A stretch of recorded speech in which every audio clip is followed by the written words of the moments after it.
നമസ്കാരം. ഇന്ന് നമ്മൾ ഭക്തിയും മതവും തമ്മിലുള്ള വ്യത്യാസത്തിനെ പറ്റി ചർച്ച ചെയ്യാം. മതം എന്താണ്?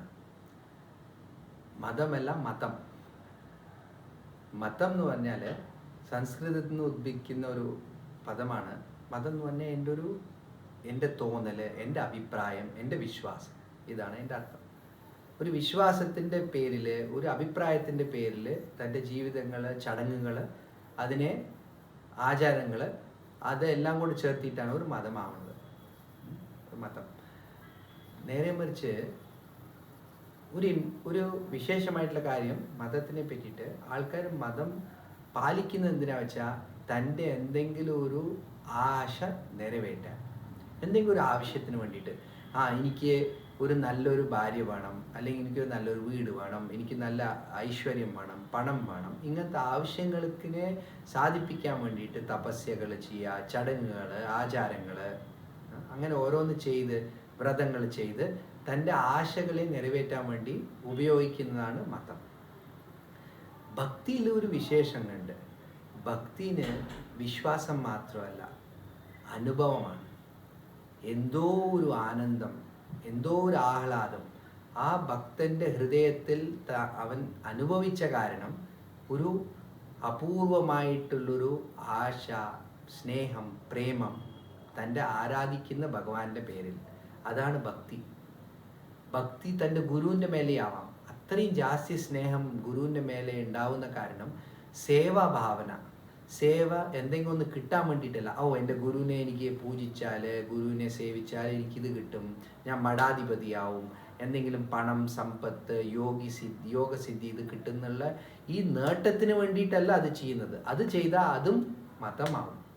നേരെ മറിച്ച് വെറും മറ്റേ ആളെ സന്തോഷിപ്പിക്കാൻ, അവരെ സന്തോഷിപ്പിക്കുമ്പോൾ നമുക്ക് മനസ്സിന് സന്തോഷം കിട്ടുന്നു. അതാണ് ഭക്തി. അപ്പം ഇതാണ് വിശേഷമായിട്ടുള്ള അന്തരം ഭക്തിയും മതത്തും തമ്മിൽ. മതം ഒടുവിൽ മതമാവും ചില വിശേഷ സാഹചര്യങ്ങളിൽ. കുന്തി ദേവി ശ്രീമദ് ഭാഗവതത്തിൻ്റെ ഒരു ശ്ലോകമുണ്ട്. ജന്മൈശ്വര്യ ശ്രുതശ്രീഭിർ ഏതമാദമദപ്പുമാൻ നൈവാർഹതി അഭിധാതും വൈ ത്വാമകിഞ്ചന ഗോചരം. ജന്മ, ഐശ്വര്യം, ശ്രുത നന്നായിട്ട് സംസാരിക്കുക. ശ്രീ എന്ന് പറഞ്ഞാൽ ചന്തം. ഏതമാദമദപ്പുമാൻ, ജന്മ ഐശ്വര്യം, ഇതെല്ലാം ഐശ്വര്യം, നല്ല സമ്പത്ത്, നല്ല കാണാൻ ചന്തം, നല്ല ശരീരം, പിന്നെ നല്ല പേര് കേൾക്കല്, നല്ല പെരുമ, ഇതെല്ലാറ്റിനും ആശിക്കുന്നവർക്ക് തൻ്റെ ഭക്തി ലഭിക്കില്ല ഭഗവാനെ എന്നാണ് കുന്തി ദേവി പറയണത്.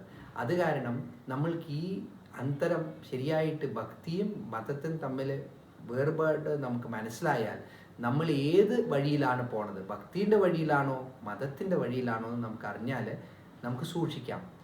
മതത്തിനെ പിന്നാലെ പോയാൽ അത് മതവും ആവാം, മതം പൊട്ടി ആനയെ പോലെ.